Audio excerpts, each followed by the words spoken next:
I really like my life. And I think it makes dating in some ways harder because you're like, you really have to make my life better than it already is. Welcome to Dating Apps, the podcast where we swap wild dating stories, share laughs, and serve up real talk experiences and advice. So let's get into it.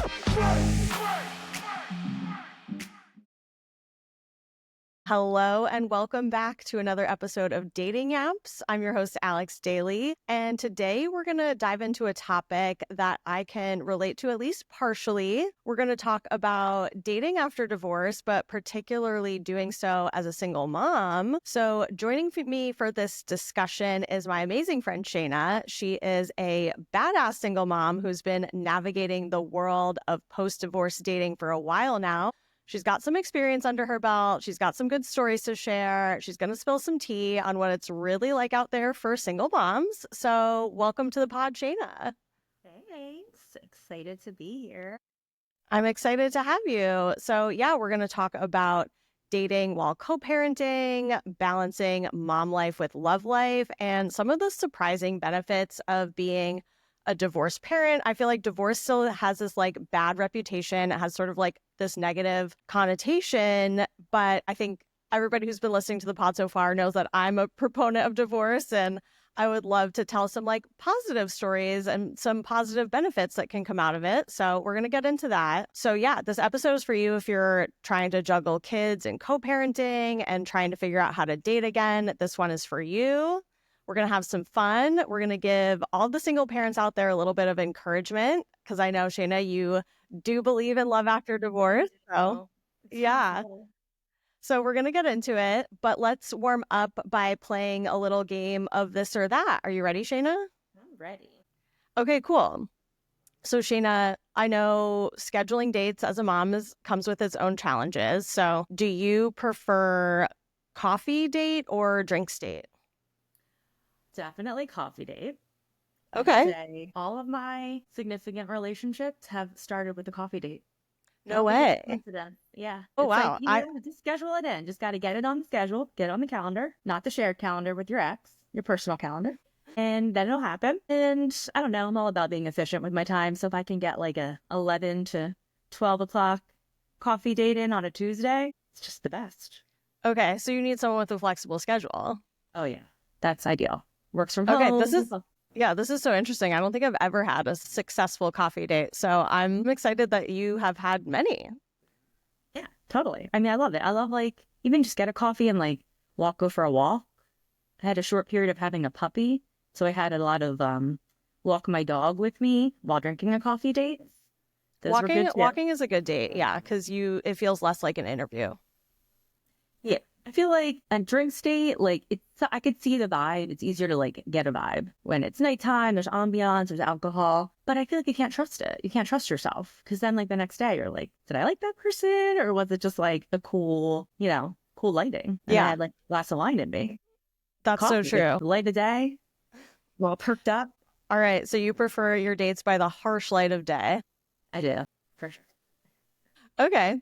So I feel like I know the answer to this question already, but let's go through it. Do you like to FaceTime before you actually meet in person, or would you rather just get to the date and meet in real life? Okay, well, in line with my last answer, I got to be efficient. We got to do a FaceTime first, even a phone call. I need to hear someone's voice. The voice is like big for me. A cold call? Just cold. I love a cold call. I was like, oh, hey, I'll be driving home from work in an hour. Like, I have 30 minutes in the car. Give me a call. Or just like, hey, are you free right now? Men don't like that, I've noticed. No. And you're like, hey, can I call you right now? Especially if you've never met them. Yeah. The ones that like me will like that. That's true. That's a way to like weed people out. Like, if you're not willing to get on the phone with me, I feel like a FaceTime, I get it, not like spontaneous. But if you're not willing to like plan a FaceTime or a phone call, then like you're not for me, you know? Yeah. Okay. Yeah. So, but here's the question that I have. So you're sort of using this phone call as like a screener, right? And yeah, I'm about to do some phone screens for work because we're hiring someone. It's the same process. You gotta do the screen. Then do you like, if you're talking to them and you're not getting the vibe right away, like, do you let them go like on the phone? That is awkward, but I have done that. It just depends if the person like asks you on a date at the end of the phone call. Like I'm pretty upfront. So like I'm not gonna say yes and then cancel by text like later that day. I'll just be like, hey, sometimes I'll just initiate. Like if the phone call is just we're not feeling the vibe and I want to get off after like 10 minutes. I'll just be like, okay, well, like, I really appreciate you, jumping on the phone with me. I feel like maybe this is more like a friend vibe, but like, you're great. And just like get ahead of it. But yeah, I mean, ideally, it's just like get off. If it's, if I don't want to move forward with a date, then maybe like if they ask me on a date later, then I could let them down a little easily via text. Got it. Got it. And then you don't have to waste your time on an actual date. Yeah, I loved when phone screens would go badly because I would just feel so validated in my decision to do that. I'd be like, oh my God, wasted like an entire night. Yeah, you got to be efficient. Yeah. Okay. So do you prefer dating people from dating apps, or have you had more success in meeting people in real life? Oh, I mean, those are two different questions. I definitely have had more success meeting people on dating apps, but I would prefer to meet someone in real life. I mean, that would be great. Yeah. But that just never happened. So it was always, dating apps, which is fine. I feel like the last time I got like hit on in the wild was by like a 60-year-old like work networking function, which was quite awkward. I don't think it really happens. I feel like people are like scared now, at least my experience, to like just and start talking to someone at the gym or the coffee shop.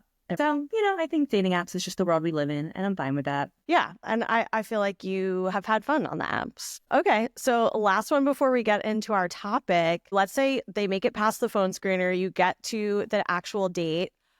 Do you talk about your kids right away, or do you wait a few dates? Oh, yeah. I mean, I talk about my kids before the first date. Oh, I'm very upfront. I mean, if you don't want to date someone with kids, like, I don't want to date you. You know what I mean? Like, I'm not for you. So that's totally fine. I have had experiences a couple times, especially when my kids were really young, where I would tell them how old they were. And, the person was upfront and just like, hey, like, I'm not really in a place where I want to be dating someone with young kids. And, I think my ego is bruised once or twice, but, you kind of get it. It's not for everybody. Obviously, we wouldn't be a match. So I feel like you got to be upfront as soon as possible. Get it out there. And if they're not cool with it, then we shouldn't be on this date. So true. And they're going to find out if they keep going out with you. Anyway, this leads into our main topic of discussion. We want to get into your life dating after divorce. But to get to that, why don't you give our listeners a little bit of context? How long were you married? At what point did you decide to separate? How many kids do you have? How old were they? Give us the rundown.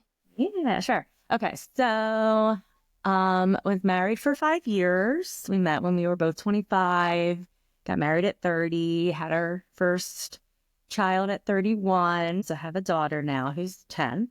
And then we had twin boys a couple years later. And we were married for about 5 years. And then it was at this point over 6 years ago. We basically just, both sort of mutually came to the decision that being married was just not healthy. It wasn't great for us as parents, for us as people. We weren't setting healthy relationship examples for the kids. That was one of my biggest factors, was just sort of starting to see how like our relationship, our fights and our lack of communication and conflict resolution, all those things was impacting our kids, and they were seeing that and, starting to pick up on it. So I think we kind of got out before, obviously ahead of the curve in terms of the divorce rate, especially with kids. But I think it was for the best. My boys are now 7, my daughter's 10, and the boys have no memory of us being married. Like they were 1, they were just over 1. Yeah. Daughter was 4. So, they were little, they were young. Yeah. Kids are resilient. And I will say, for the context of this conversation, I don't have children, but I am a child of divorce. So I relate to this from the angle of like being a kid whose parents were divorced. And yeah, I mean, I was probably 7 and I still barely have any memories of my parents being together. So I feel like for the people out there who are like in marriages for the kids, I'm like, it's not really a thing, like the kids are just going to go along with whatever you do anyway. I know. I mean, it happens so often. I mean, it's not a good thing for sure. Like, if you're in an unhappy marriage, like that's the example you're showing your kids. Like, this Yeah, is like a relationship that you should be in one day. And, you could probably put on a show, but only for so long. And kids totally. start to, they see through those cracks and they pick up on everything. So there's really no hiding if you don't have a solid relationship as parents. I mean, they see it, as us as co-parents sometimes, but there's a lot less of that as, us as co-parents versus what it would be like if we were married. Yeah. So the separation process is definitely a difficult one, and it's definitely made more difficult when you do have children. So I know you can end up sharing a roof with your ex for probably longer than you would have liked. What was that process like for you? When in that process did you and your ex decide to start dating? And like, can you tell us a little bit about that? Yeah. I mean, I think we decided to start dating like, I don't know, a month or two before we separated. We didn't actually start dating. We did have a very brief, maybe like 2-day period, a few months before we officially separated, where we were like, maybe we should try an open relationship. And we like downloaded some dating apps, sitting next to each other on the couch, and tried it for like 24 hours. And then I was like, yeah, I don't think this is going to help our marriage if we're trying to like make this work. So we Yeah, tried that very I don't briefly. think you're supposed to open up your marriage when it's on the verge of ending. That's Yeah. not the time to do it. No, I don't think so. I didn't know much about it at that point, but definitely not a helpful strategy for us. So yeah, I would say we were, sort of processed and grieved the marriage, I would say, like while we were still in it, which I know happens a Yeah. lot in divorces. So we were both pretty ready to go in terms of dating. I mean, we separated around Thanksgiving. It was like right before Thanksgiving weekend, 2018. And I remember my ex went away to visit his family, took the kids for a couple of days that weekend. And like literally the day he came back, it was like, could not be any sooner. Like the first opportunity to go on a date, he went on a date. Her name was Shana. I still remember. I No know. way. Yeah. So yeah, you just sort of had to like adjust quickly. We were still living together, of course. We just separated like a few days before. So we had separate rooms. Luckily we had a guest room. So we were able to sleep in separate beds. But yeah, we both kind of just started dating quickly. And, we spent like a couple months in the beginning really sharing a house, separate rooms, but one house. And then Wait, so were you guys bringing dates back home to the house? no, no, no, no, no. Okay, okay. I was like, whoa, that was brave of you. No. No, we didn't do that. Because typically the other person was there, like with our kids. Right. Yeah. So we kind of figured out a schedule pretty quickly that just kind of made sense in terms of co-parenting. And it really stuck to that schedule. Like 6 years later, we kind of still have the same schedule. It's very like back and forth with the kids. So kind of a lot of back and forth instead of long periods of time. But that's what worked in the beginning because they were so young, and it just helped give us like more breaks and more time to see them in some ways. So yeah, December night, it was to not be on kid duty. We could do whatever we wanted. There was dating and trying new activities, improv, where I met you, and lots of other fun things. Those early months. But we did eventually kind of quickly after a couple months realize like we needed some better option, short term, still like a short term plan for living that would give us a little more autonomy and independence with dating. So we decided to rent another place. So we had our house, we found a rental that was like 2 blocks away. So it was a little 3-bedroom apartment. And we had a friend, like a mutual friend that needed a place to live too. So he had a room, my ex had a room, I had a room at this apartment. I And kind we of kind love of, that. yeah, it was perfect. It's like Full House. Sort of, yeah. So you did get a little bit more space. I do agree that's probably like the healthier option for everyone involved and would probably help with making dating easier.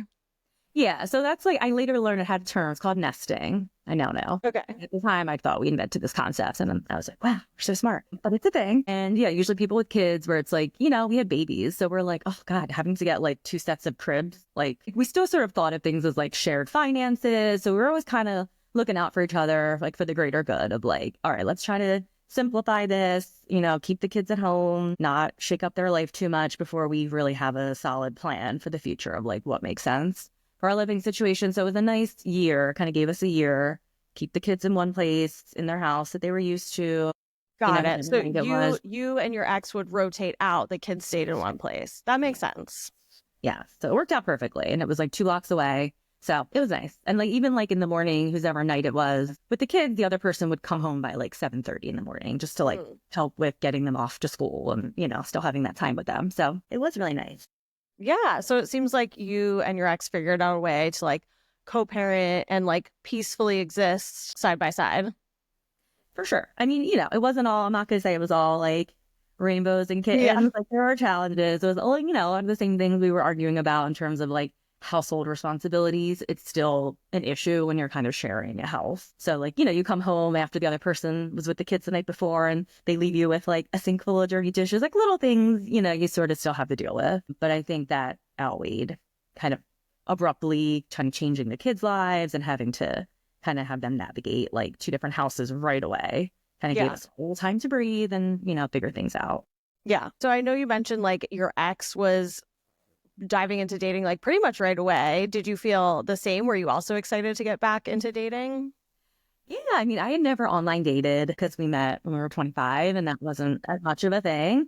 So I was excited to like jump into the online dating world. And I remember always being like excited when a single friend was, dating and kind of being like, let me swipe for you. So it was definitely fun to like just try that type of dating, something different. And it was like riding a bike. I remember like my first date, it was nerve-wracking. I was definitely nervous. But it's just talking. I'm pretty outgoing, so I feel like I can talk to most people. And yeah, I just kind of jumped in. Had some short-term relationships in the beginning. It was fun. I enjoyed it. I wasn't looking for anything too serious right away.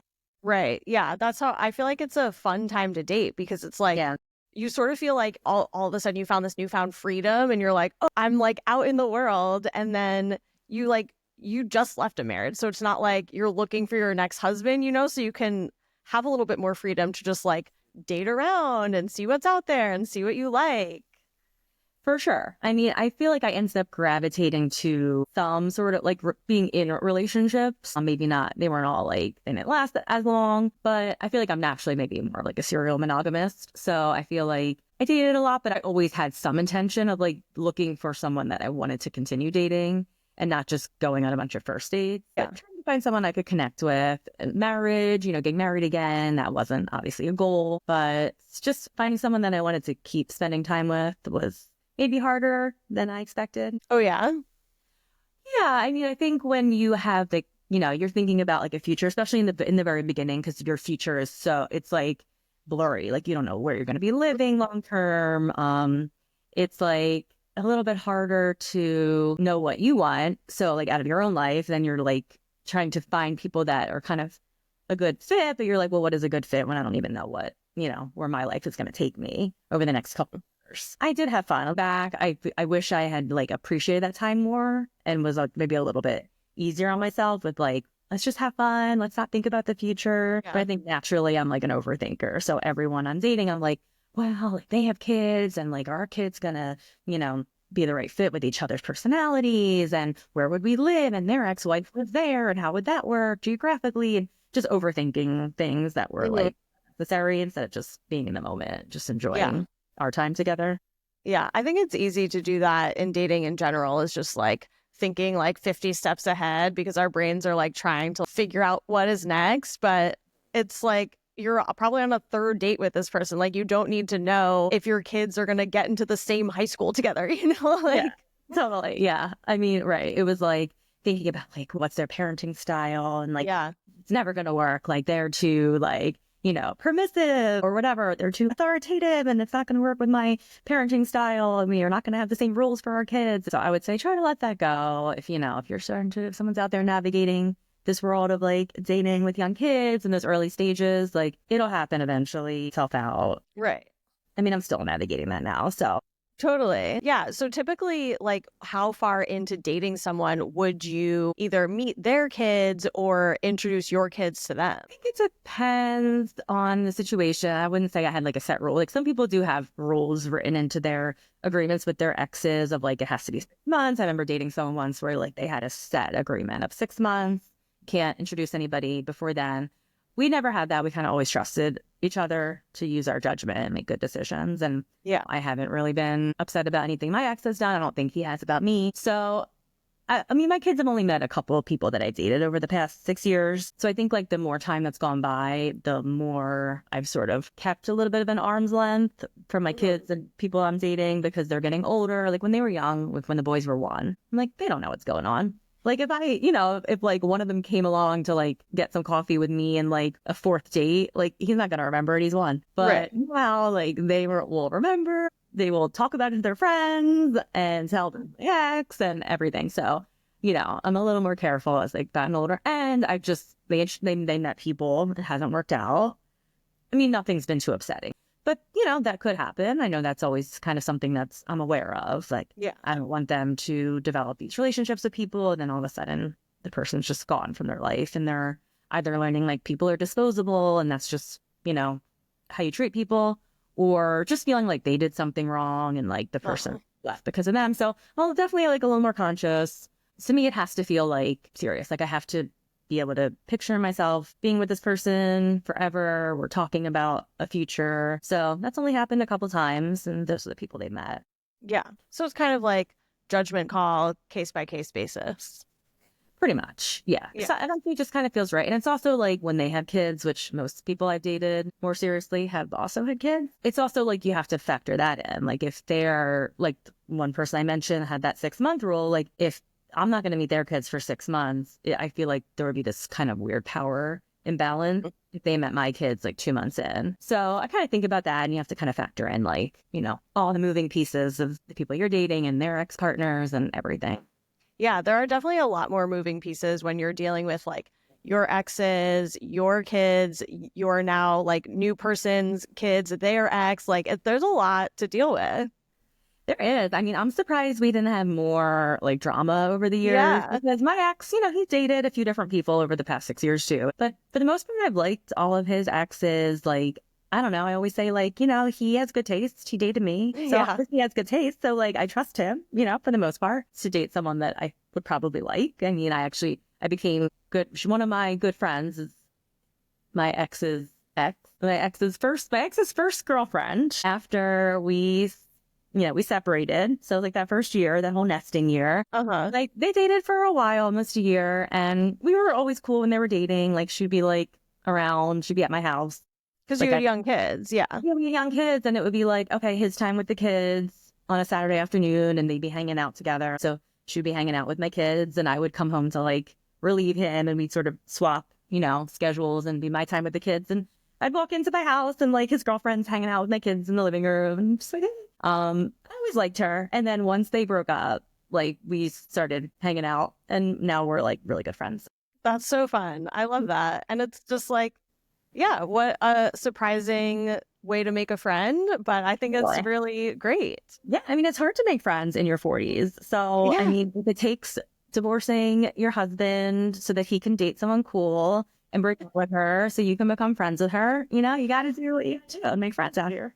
Yeah, well, it sounds like you and your ex were able to like navigate this with like a lot of understanding for each other and like give each other space, but also be able to co-parent and be there and not like be at each other's throats because you saw his new girlfriend. Like you weren't freaking out about that. Yeah, I mean, I think it helps because we both were dating. I feel like because we were kind of similar in terms of like, we're ready to get back out there. I think it just kind of worked. Like we were both dating people. You couldn't really hold it against the other one for, finding someone that they wanted to spend time with if you're trying to do the same or are doing the same. We've always kind of just tried to put the kids first, and all the people that we dated, like my kids have liked all of his exes and never heard anything negative about any of them. Yeah, I feel like I heard Glennon Doyle say one time when she was talking about her divorce, and she has kids with her ex, and somebody asked how she feels about her ex introducing new people to her kids or something. She was like, why wouldn't I want more people to love my children? And I was like, yes, like that sounds wonderful. Like, why wouldn't you want someone else there caring about your kids? For sure. Yeah, I definitely try to have that philosophy too. Like, I don't have a huge family. My ex's family isn't, really local. So like, yeah, the more like family type people, and I kind of almost do feel like that's the vibe in some ways of being like the girlfriend or boyfriend of somebody that has kids, and maybe even, like future step parent. We haven't gotten to that point yet, but it's almost like to me, like kind of being an aunt or uncle in a way. It's like you hopefully grow to love those kids and they love you. It's never going to quite probably be like that Mhm. same relationship as their, biological parent. Of But course. like it's family, it's someone you respect and you trust. They're there for you. They're like family to you. So It's in a like way, a bonus. yeah, Yeah. yeah. I think I've been really lucky because I know there's so many people that have, horror stories of their exes dating someone who's manipulative and just saying things to their kids and trying to manipulate the situation and just it being like really toxic and having to navigate that. So I'm very lucky that I haven't had that experience. You are lucky. You definitely are lucky. But speaking of being a little bit toxic, do you feel like either you or your ex, that either of you have ever used dating as a distraction from your divorce or regular life or whatever? Yeah, I mean, I think in the beginning, like it was definitely hard to adjust to being a single parent and not seeing my kids every day. You go from like having a life that's all yours, and all of a sudden it completely does a 180 and you're a mom and every day is about your kids. After work, you're with your kids all night. So I think all of a sudden to go from that to like, hey, I have 3 nights a week without my kids. Like, what am I doing? I had to figure things out. I had to find a way to kind of fill my time and fill that void.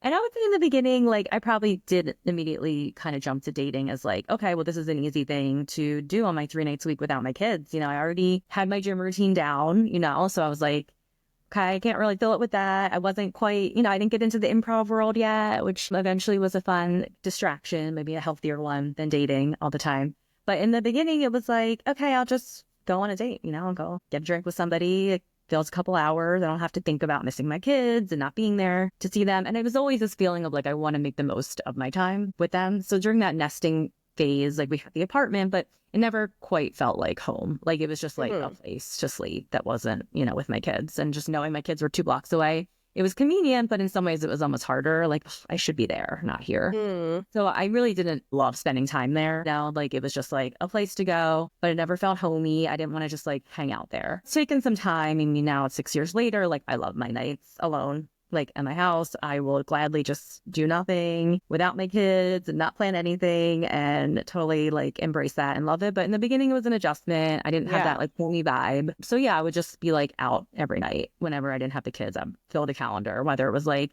all right, try to, see friends. But if that wasn't an option, like, okay, I'll schedule some dates and do something. And in my mind, it was like making the most of that time. But I think, maybe I just had to work through that.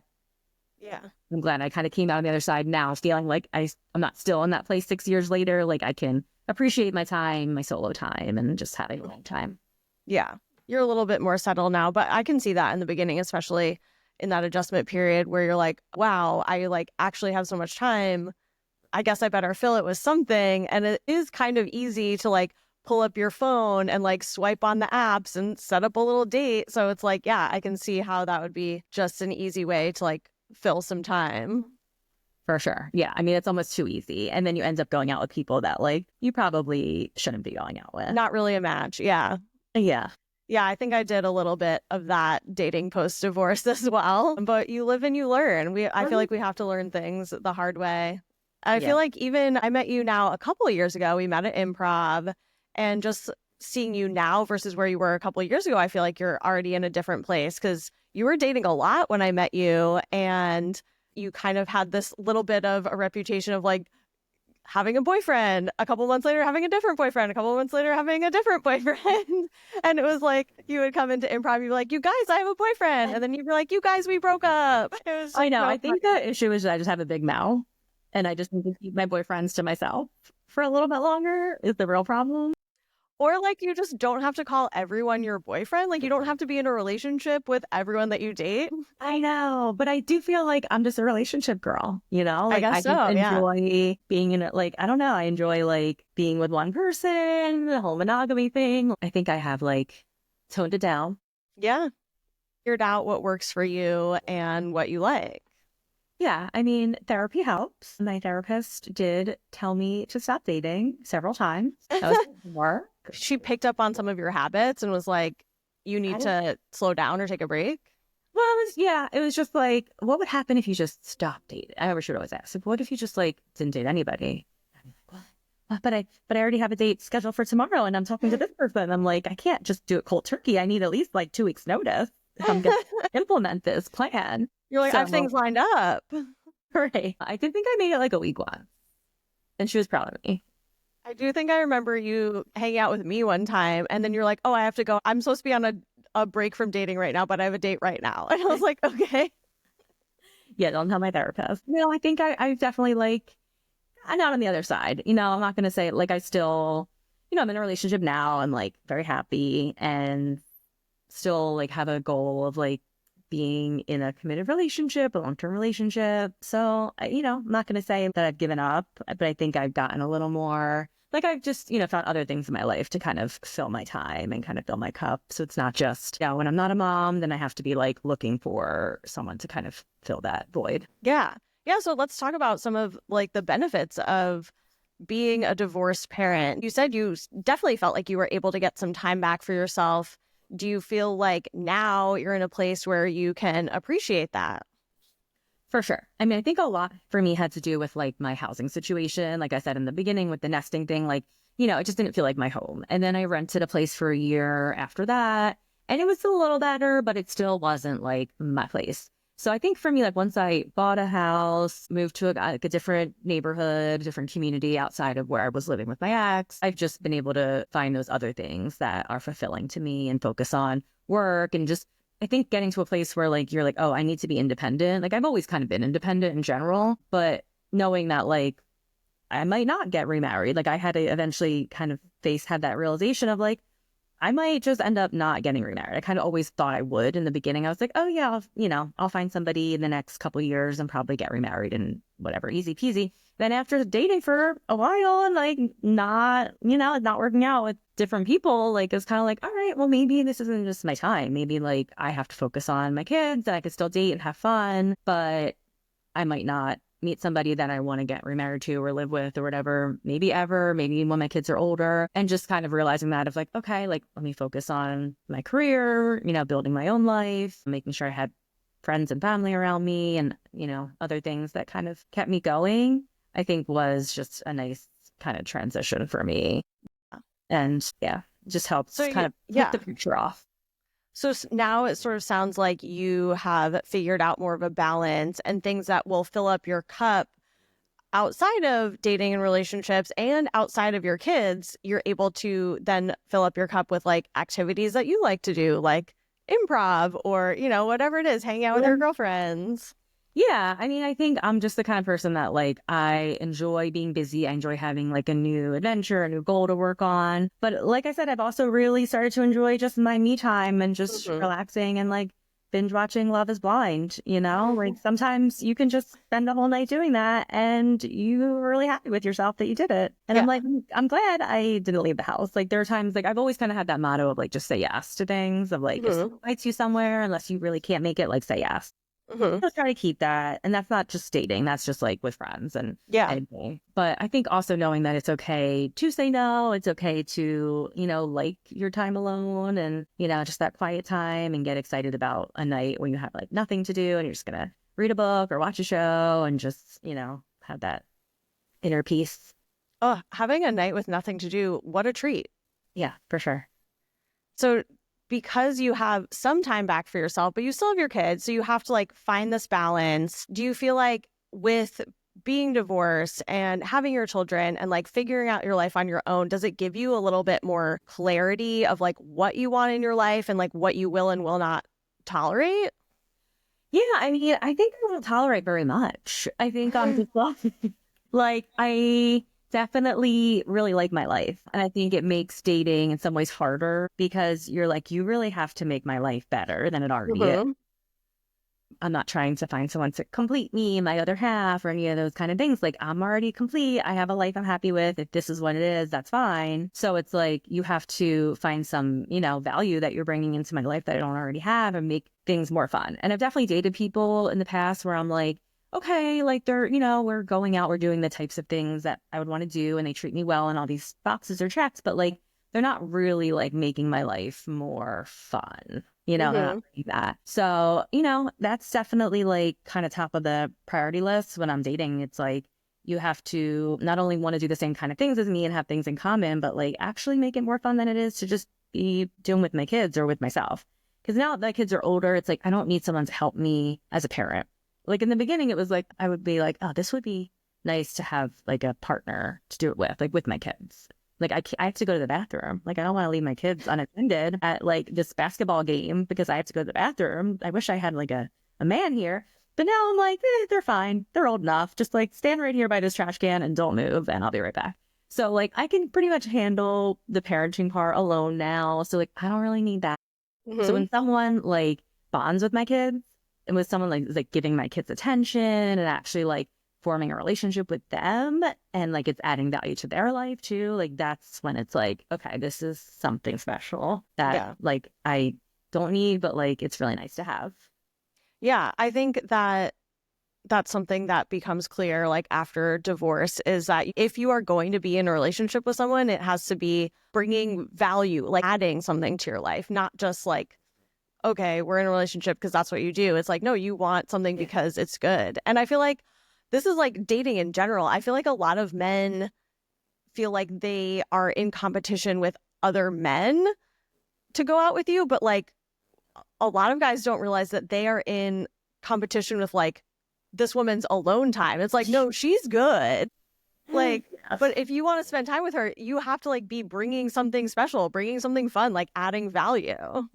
For sure. Yeah. And it's hard to find. I mean, it's easy to go on a date, but to find someone who like you are really connecting with on a deep level that like, is just making the things you do more fun because they're there. That's rare. So I think like I'm in a really good place with, Yeah. the whole parenting kind of balancing that. We've had the same co-parenting schedule for 6 years now. So like it just works for us. I think it allows me to have a good balance of like, I have some like every weekend, like I have the kids half the weekend and some solo time half the weekend, which as they get older, you almost end up spending more time with your kids on your non-kid time because there are, sports and activities that you go and see when they're with the other parent technically. So in some ways it's nice. Like I almost feel like I'm spending more time with my kids the older they get because it's like, all right, it's a dad day, but I'm going to come watch a soccer game. So I'll be Mhm. there. So it's not super black and white. And again, I Yeah. think because my ex and I have a good relationship, like we can handle that. Maybe for some couples, it's like, nope, you can't come to that soccer game. Like it's my time. But for us, it's like, it's very flexible, fluid. It's also like, hey, can we switch nights next week? I have a work event. Yeah, so we're pretty flexible and fluid in that way. And I think that has just allowed us to develop like a really robust life of, being able to be there for the kids as parents and also as people. Yeah, for sure. No, it sounds like you guys are doing a great job of co-parenting. So, yeah, just like a couple more questions before we wrap up here. I feel like one thing I would love to talk to you about is something that I've noticed in my own life, and it's something that some of my other divorce friends have noticed as well. Coming out of divorce, like you really learn the difference between wanting a man in your life and needing a man in your life. And I feel like you were kind of just talking about that with like noticing you used to think you needed someone to help you with the parenting stuff, which makes sense. But now you've been doing it on your own for a while, you have a handle on it. You don't need a guy to do that, but it's nice to have someone in your life. And like, that's a big difference. For sure. I mean, it's definitely nice. I feel like there are moments when you're with your kids and like they say something funny or, something ridiculous and you're like looking around for another adult to like acknowledge it. Like you Yeah. want someone to be like, oh my God, like either in a positive or a negative way. So like, it's, I still want that, I still definitely want to find someone who, I want to spend my life with. That's part of my kids' lives. But yeah, I definitely don't need it. And if I find someone who, is part of my kids' lives and makes that time better, like Add that would something be special. amazing. Yeah. Yeah, so I would love to know, just to tie this all up, after everything that you've learned, after your divorce, in your dating life, do you feel like you still believe in love and how you've been finding that in your dating life now? Yeah, well, for sure. I mean, I am in love at the moment. I mean, he's amazing. I'm dating someone now. It's been like 6 months. So we're on a great path and everything's been amazing so far. And he's like all those qualities of like actually making things more fun. That's just, how it's been. So, and just like him, like really bonding with my kids, like to me, those have been some of the biggest like differences I've seen in my current relationship than past ones where, like the kids and that person just aren't necessarily vibing. Like my kids like love him and he's just Oh, always so much fun to be with. And like, so I definitely believe in love. I mean, Yeah. hoping for a future together, and it's been great Yeah. for her. So I would say, but I would never, even if that didn't work out, like I know myself, I would never give up on like finding love, but I'm definitely approaching it differently than I did, Mhm. a few years ago. But I would say you can't give up on love. I mean, Yeah. yeah, I love that attitude. And I have definitely seen you be very happy recently. So I'm super happy for you. Yeah, I think sometimes it's easy to be cynical after ending a marriage. You're just like, I'm never doing that again. But I love that you've just like always had this attitude of like, no, like I'm going to find love again. It's out there. I'm going to keep looking for it. totally. I mean, marriage, that's, if that happens, cool. I don't need it, but like, if it Mhm. makes sense for whatever reason, I'm not opposed to Yeah. getting married, but definitely just like the goal is just to find someone that you want to be old with and that like, you light each other up even when you're old and you don't have the kind of experiences that maybe we have now to kind of keep us going. And all you have is just like your time together and your feelings for each other to keep each other going. So that's the goal. Yeah. No, that's what you want. Someone that lights you up. That's the goal. Great. Well, Shana, this has been really wonderful to hear. I feel like you've given a lot of great info, experience. Thank you for sharing your stories about dating after divorce. And hopefully, if there's anybody out there listening who is in this space of, I don't know if I can do it with kids, like how do you navigate all of this? I feel like you've given a great roadmap for how you did it and how it can be done. So yeah, and don't be scared if you're out Yeah. there and that's the reason that you're, not getting a divorce is because you're scared of your future. Like you can do it. It's not always going to be easy. I look back and there were some very hard times, but you just Mhm. keep going. Like people will be like, how do you do it? Yeah. When they were little, oh my God, how do you take all three of your kids to place? I'm just like, I don't know. I don't have a choice. You just do it. Hmm. You just keep doing it until eventually like it gets easy on the other end. Yeah. No, it can be done. And you're not alone in this process. Like so many people have gone through it. So many people are going through it. So thank you so much for sharing your experience with us. This has been such a fun conversation. I hope that it resonated with some of you out there. If it did, please send it to your newly single parent friends, any of your divorced besties, anyone who needs a little pep talk about getting back into the dating scene. So thank you so much, Shana, for yapping with us. I love to get. Thanks for having me. It was so much fun. All right. Until next time, we'll talk to you later, friends.